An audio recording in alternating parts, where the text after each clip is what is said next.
We'll say Jerry's pretty good. We'll put it that way.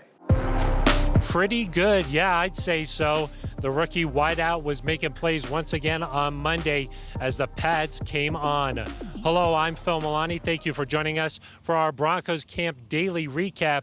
You know, the Broncos have a lot of young offensive weapons, and the leader amongst the rookies, first-round pick Jerry Jeudy, he's been turning heads ever since arriving here at UC Health Training Center. No, Jerry's been great. I think the best thing that I've seen out of Jerry is just how hard he comes out and works every day and just how on top of it he is.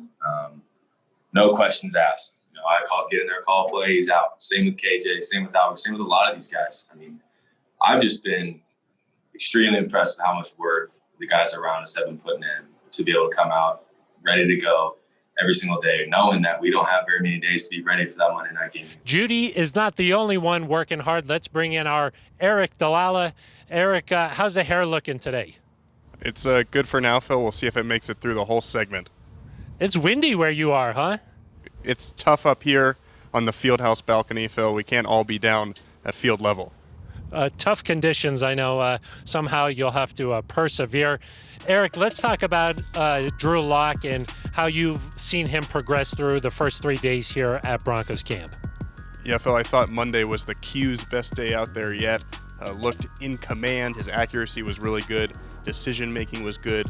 Connected downfield on some deep passes to Cortland Sutton. Found Noah Fant, Jake Butt. I mean, really spreading the ball all over the place. And granted, Phil, it was against the second-team defense for most of the day, but he just looked like he was in command, and I think that's what you're looking for here from the second-year quarterback. Yeah, and Locke said that he's going to go out there and play like himself. He knows that this offense is designed to take shots down the field, but he also said that the number one priority is taking care of the ball. Yeah, and this is the time to make mistakes if you're going to make them, right? You don't want to do that in week one against the Tennessee Titans. You want to use this time to figure out, can I fit that ball into Cortland Sutton? How does this work over here to Noah Fant? But Drew did a good job of finding those completions today without making mistakes. Didn't have an interception.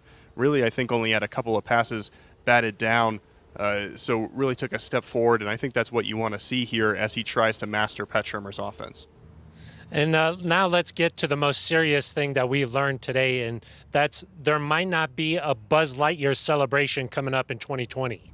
I know. Very sad, Phil, isn't it? And that's because he might not wear that wristband that he had on last season. He did say maybe for some third down plays or things late in the game they might use that, but generally sounds like he's going to have to think up something else.